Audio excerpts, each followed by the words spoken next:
La realidad del país, por lo menos la que yo conozco, y si tienen la gente de rehabilitación otra opinión, por favor díganosla, pero que la rehabilitación hospitalaria es prácticamente inexistente en los hospitales públicos.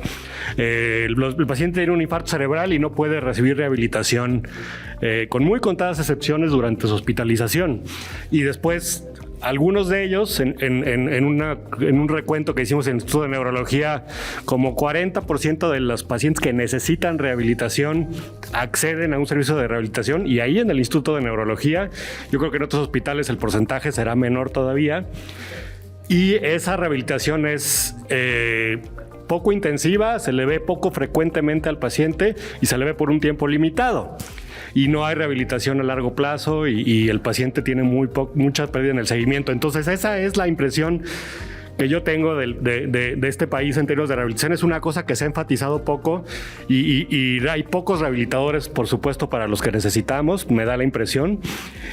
Pues la rehabilitación hospitalaria, que siempre nos gusta y que leemos el estudio ABERT y pensamos que tenemos que esperarnos por lo menos 24 horas, pues la verdad es que nos tenemos que esperar porque el paciente en realidad no hay personal para hacer un programa de rehabilitación hospitalaria en pacientes con infarto cerebral en prácticamente ningún hospital, ¿no? Sí, mi nombre es Fernando Góngora, vengo de la ciudad de Monterrey y soy el jefe del área de neurovascular en el hospital.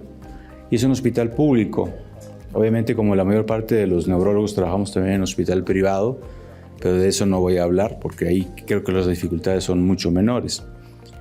Voy a compartir un poquito la experiencia en el hospital universitario. Al igual como dice el doctor Calleja, no había una terapia temprana de los pacientes. Imposible contratar gente para dar terapia, esa es la respuesta de la dirección hospitalaria, el presupuesto no da para eso.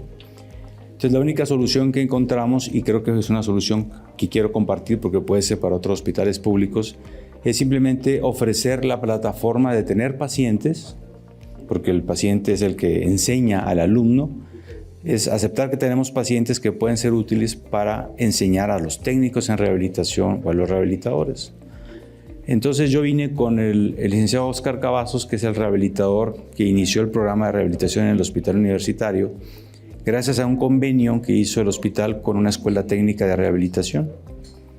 Y desde el año 2015 tenemos rehabilitadores. Fue suspendido 2 años por el COVID, como se han de imaginar, y de hecho se vio el impacto del COVID en términos del ranking, en donde los estudiantes van a hacer sus prácticas de rehabilitación como técnicos en rehabilitación y nosotros les decíamos qué hacer, cómo medir, cómo registrar en una base de Excel la información, porque como escuchamos es muy importante registrar.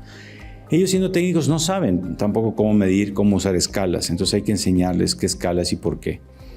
Esto lleva a una curva de aprendizaje, pero creo que lo hemos hecho al menos modestamente y bien. Ya empieza a haber información interesante para analizar y los chicos tienen mucho interés en participar en esto, en tratar de llegar a un punto en donde la información puede ser publicable, etcétera, si los guiamos. Después, como una estrategia, una vez que vimos esto, se abrió un área que de hecho ya existe desde hace también varios años, 3 años, 4 años, como un área de rehabilitación fuera del hospital, en donde a través de un convenio con la universidad logramos dar rehabilitación gratuita al paciente que sale del hospital y que lo requiere, sobre todo con un convenio de nuevo académico con la Facultad de Psicología. Es decir, de nuevo, bajo el concepto de usar al paciente como el instrumento de aprendizaje, fuimos a psicología y les dijimos, oigan, tenemos un montón de pacientes donde sus psicólogos pueden practicar cómo evaluar un paciente, cómo dar rehabilitación a un paciente con afasia, con trastorno cognitivo. Y el convenio fue, pues que muy bien, quiero practicar. Ahora tenemos 20 psicólogos haciendo prácticas en el área de rehabilitación integral, le llamamos así, se llama unidad de neuromodulación y plasticidad cerebral, porque había en ese momento la intención de hacer más cosas, pero por lo pronto hacemos física y neurocognitiva con los psicólogos. Y no nos ha costado prácticamente nada, porque todo se ha hecho bajo convenio académico. O sea, no ha habido tenido que invertir, ni ha habido necesidad de tener que pagar, porque son estudiantes y están agradecidos por tener al paciente para rehabilitarlos. Entonces, esa es una experiencia que queremos compartir. Creo que ha ayudado mucho. Y hasta este año, ahora después del COVID, se nos propone intentar, nos van a permitir en esa área tener un convenio para poder hacer pacientes privados ahí. Entonces ya puede haber la posibilidad de crecer económicamente y empezar a invertirle, ahora sí, con equipos, etc. Pero el primer paso que dimos fue con puro convenio académico, recordando que el paciente es el mejor instrumento de aprendizaje. Entonces, así fue como le dimos.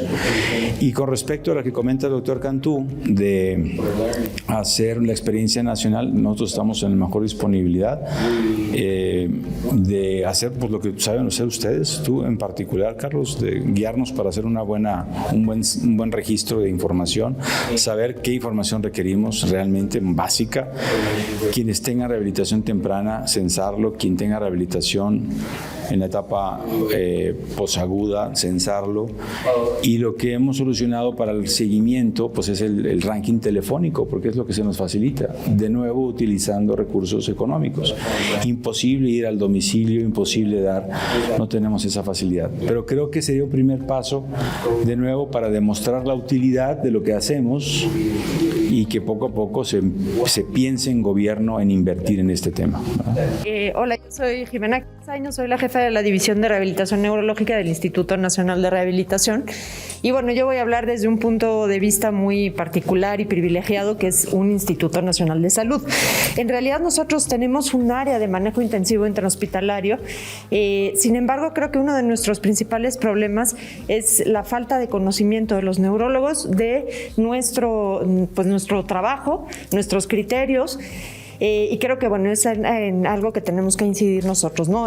Darles a conocer qué es lo que hacemos. Nosotros estaríamos encantados, por ejemplo, de trabajar con el doctor Cantú, que pacientes con un EBC isquémico a los 5 días puedan pasar con nosotros y continuar con el manejo. Lo podríamos hacer perfectamente. Sin embargo, la experiencia que hemos tenido es que generalmente nos mandan pacientes pues con síndrome de vigilia sin respuesta, que realmente ya no tienen un potencial, porque lo que quieren es darlos de alta pronto. Y entonces nos utilizan como un lugar a donde mandar al paciente que todavía está inestable. Y bueno, llegamos a aceptarlos, pero realmente no es el objetivo, ¿no? Tenemos toda una instalación, todo un equipo de enfermería, trabajo social, terapia física, terapia ocupacional, hay foniatras, hay neuropsicólogos. O sea, tenemos todo para poder atender correctamente a los pacientes con EBC, con un manejo intensivo intrahospitalario. Y bueno, creo que ese es nuestro principal problema. Ahora, fuera de nosotros, existen en todos los estados centros de rehabilitación integral, CRIS, en donde hay tanto especialistas en rehabilitación como licenciados en terapia física, ocupacional y demás, que pues probablemente pueden de alguna forma vincularse con las diferentes hospitales para la atención de estos pacientes. Finalmente, en la mayoría de los hospitales generales hay un médico rehabilitador. La cuestión es que no los buscan. Generalmente pues son ortopédicos los que buscan pacientes reumáticos, etcétera, pero los neurólogos generalmente no buscan al médico en rehabilitación para que pueda atender a los pacientes. Entonces creo que una es el conocimiento, o sea, que los neurólogos sepan que pueden trabajar con nosotros, que conozcan cuáles son los pacientes que podemos rehabilitar, que se van a beneficiar de un programa intensivo intrahospitalario, cuáles no, y bueno, pues que logremos de alguna forma mejorar nuestra comunicación, que en realidad es el problema que tenemos según lo que yo he visto. So several people mentioned that there was a fairly drastic shortage of therapists. How drastic? What is the shortage? And is it just therapists related to recovery from neurology, or is it therapists across the board? Is it all therapists? Okay, I think el mayor problema no es tanto con los terapeutas. Bueno, sí, hay una deficiencia de terapeutas de todo tipo, sobre todo de lenguaje, cognitivos, pero sobre todo lo que no hay son médicos especialistas en rehabilitación, y esa es la mayor deficiencia. Entonces, bueno, sí, los diferentes especialistas, neurólogos, ortopedistas, etcétera, trabajan junto con diferentes terapeutas que no forzosamente son especialistas en rehabilitación neurológica, y bueno, creo que ese es un problema importante, pero más que la falta de terapeutas es la falta de médicos y la falta de conocimiento de otros especialistas sobre la rehabilitación. So how do we fix that? How do we get more therapists? Okay, I think la propuesta del doctor Góngora es buenísima, porque los estudiantes nos pueden ayudar muchísimo. Generalmente son ellos los que, o sea, hay servicios sociales, hay becarios que vienen y pues mejoran, ¿no?, esta parte. En nuestro país comúnmente hablamos de la falta de médicos y de la falta de entrenamiento. Eso es un común denominador y creo que va a ocurrir siempre. Y creemos que el médico, que el paciente requiere la rehabilitación de un superespecialista. Y yo pensaba igual. Y ahorita ya cambié mi opinión. Es decir, si se le enseña bien a un técnico a hacer las cosas, lo puede hacer bien. Y si se le enseña a un rehabilitador no médico, también se lo puede hacer bien. Yo creo que en nuestro país, como en los países que no tienen recursos, hay que usar lo que tenemos y no esperar a que venga el superespecialista a hacerlo. México tiene grandes institutos en la capital, no los tiene en el resto del país. Entonces no podemos esperar que la realidad de los institutos sea la realidad de los estados de la República. No va a ocurrir nunca. Entonces hay que llevar al paciente a lo que hay en cada estado. Y yo creo que el primer paso sería hacer un diagnóstico de nuestra situación. Con eso ya tenemos una información de dónde arrancar y a partir de ahí avanzar sobre el tema. I would just make a comment that I do agree that we need to train people, and there is a very specialized knowledge. However, one of the advantages of coordinating your system into centers of excellence is that you don't necessarily, I'm a physiatrist, so I have training in rehabilitation. But I believe that before physiatrists took care of patients with stroke in Canada, neurologists did. And sometimes internists do, and sometimes family doctors do. So it is possible if you grow a unit and you dedicate yourself to the specialization, you will learn. It is not rocket science. It is actually very easy to learn it. And that's where I think, as Victor was saying, the conscientious commitment to we will do it the right way, we will get together, we will pull together whoever is interested. We are going to put all of our strokes in that ward there. And so the ward there, the nurses know a lot about stroke, and we're going to have some therapists. And it's really just coordinating the existing resources. So I would just emphasize that while I am a specialist in rehabilitation, I truly believe that many people can learn this if you're talking about stroke. If you want to become a specialist in all kinds of rehabilitation, you will need to train like me for 4 or 5 years. However, if you're just looking to be stroke or you're trying to provide the best acute early care, any of us can work together to do that and learn how to do it. So I would just emphasize that what we learned was when you put those larger groups together where they take care of 200 people a year, they get better at taking care of people with stroke. They learn from the 200 people a year. They learn, oh, I can do this. The nurses learn, the students learn. Everybody learns how to do this. And as Victor was saying, we have to commit to doing the basics right. Having a CT scan so we know what, having a commitment to bring them to a unit where the team is specialized, regardless of what kind of training they have, trying to learn together as a team the best practices, the protocols, and the things that are available, and then seeing if we can continue to do something after they leave us. So that would just be my emphasis. Buenos días, soy la doctora Ana Ramírez del Instituto Nacional de Rehabilitación. Particularmente yo atiendo pacientes para rehabilitación posterior al GBC.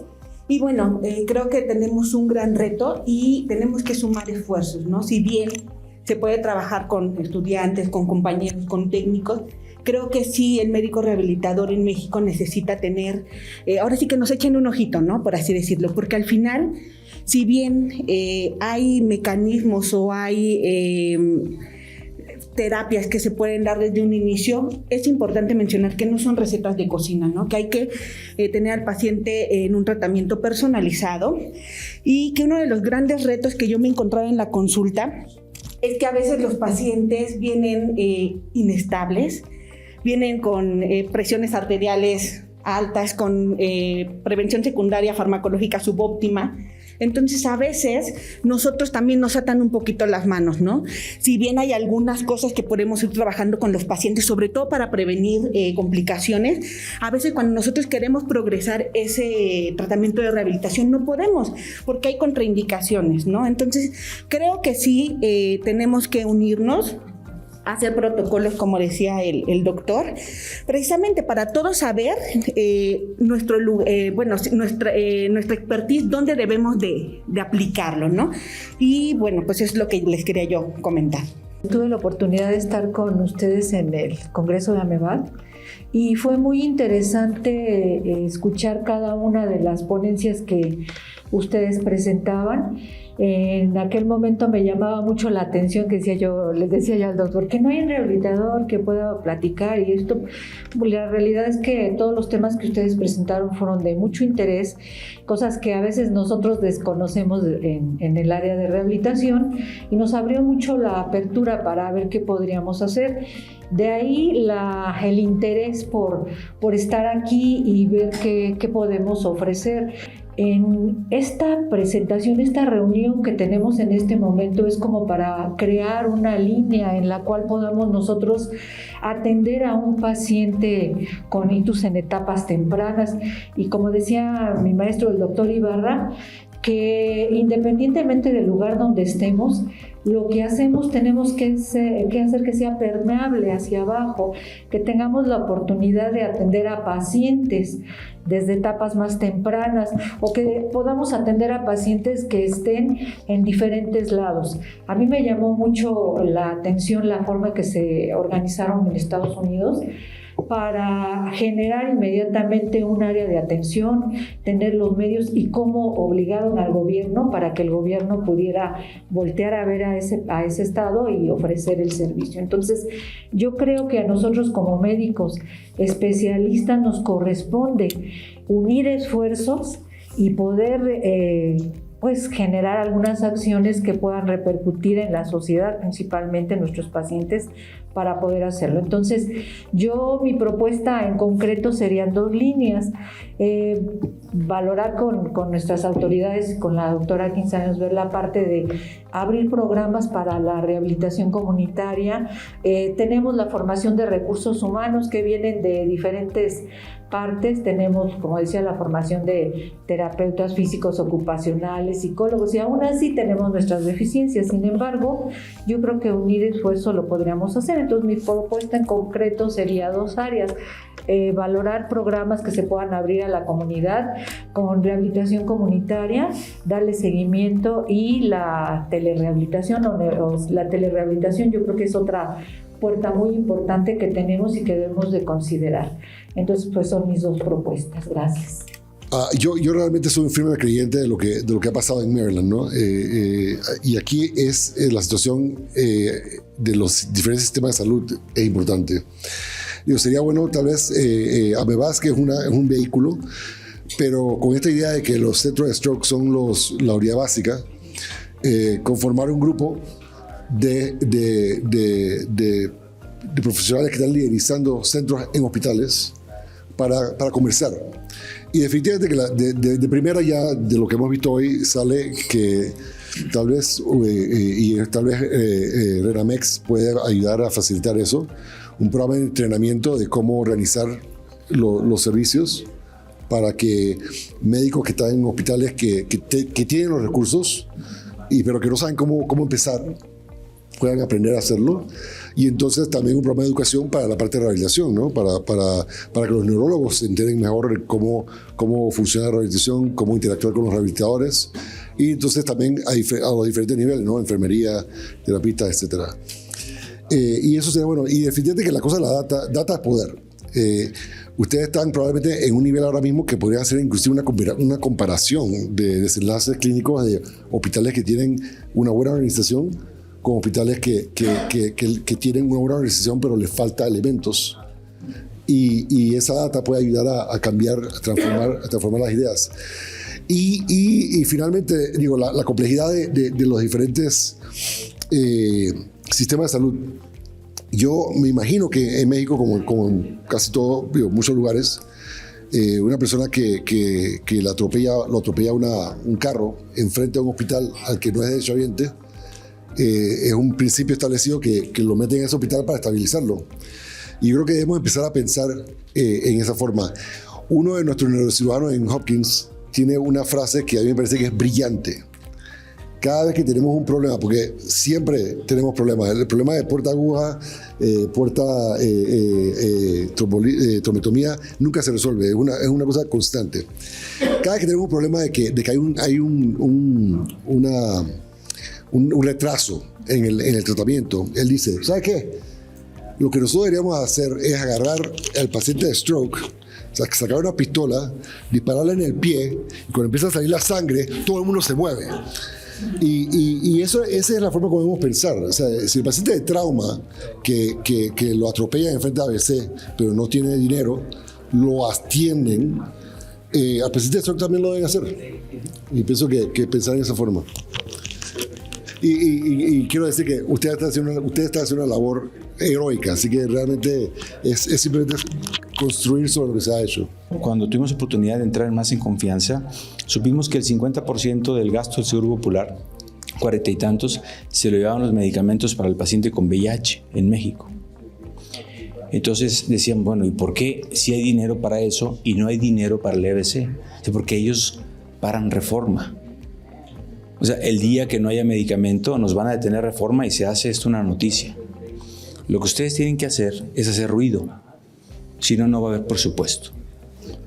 Entonces, los que somos muy académicos, SNI y todo eso, tenemos la tendencia a refugiarnos en estos salones y discutir el tema, pero no nos oye la gente. Entonces tenemos que aprender a hacer ruido fuera, que la comunidad se entere, que la gente se entere para hacer ruido. Entonces, por ejemplo, en Estados Unidos hay asociaciones de pacientes, ¿sí? De asociaciones que no son de médicos y son las que más ruidos hacen.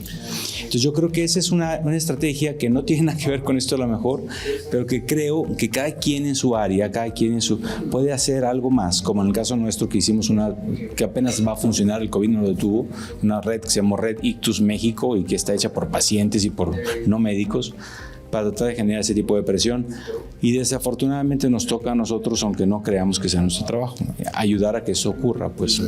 Es poderoso. En Maryland y otros lugares, por ejemplo, los pacientes participan. Nosotros tenemos un congreso que hacemos todos los años. Y ese congreso van médicos, pero van enfermeras, van personal paramédico y van pacientes. Y los pacientes se les da tribuna también. Así que eso es importantísimo. Digo, es hora de que los congresos sean abiertos para enfermeras y para técnicos y realmente elevar a todo el mundo en el conocimiento y realmente en el activismo, ¿no? de la enfermedad vascular. No me sentí obligado a... Primero que nada, qué bueno, doctora, que estuvo con nosotros ahí e invitarla a MEVASC 2023 aquí en la Ciudad de México por estas fechas. Los invitamos a todos. A todos. El año pasado tuvimos un módulo de rehabilitación con pláticas muy exitosas y novedosas, porque sí, luego la idea de MEVASC es que es multidisciplinario, no nada más somos neurólogos y no nada más vasculares. Hay neurocirujanos rehabilitados, entonces vamos a hacer algo el año que entra, digo, definitivamente, ¿no? Con esta. Y la otra cosa es eso, la idea ahorita de MEVASC es certificar centros, pero no certificar los centros a los que estamos acostumbrados. Comprehensive Stroke Centers con trombectomía y etcétera, sino buscar lo mínimo indispensable en el esquema de la World Stroke Organization, asegurarnos que todos los hospitales o la mayoría de los hospitales que atienden un paciente con infarto cerebral tengan un tomógrafo, que tengan un ultrasonido, que tengan, a lo mejor la trombolisis es una meta, pero no que sea lo primero que le pedimos a los hospitales, porque ahí se paran los hospitales porque dicen yo no voy a tener esto de entrada, ¿no? Entonces la idea es eso, y por supuesto la rehabilitación, y podemos ver cómo lo conectamos con esto que estamos haciendo para orientar a los hospitales, para decirles eso, a lo mejor decirle a los neurólogos o al internista que está ahí, oye, ahí tienes un rehabilitador, conéctate con él, ¿no? Con ella. Entonces, pues sí, por supuesto, y lo que necesiten de MEVASC, yo creo que todos estamos en el mismo sentido. I didn't want to interrupt your flow of suggestions, but I just wanted to add a couple of things that we did in Canada as the stroke strategy. And I'll tell you a little story, and this might be helpful for you. People don't change because of a very elegant analysis. they change because they hear a story that influences their feelings about it. And one of the things that happened in Ontario was the Attorney General of Ontario had a stroke in 1999, and he didn't get access to TPA. That was where $30 million came from.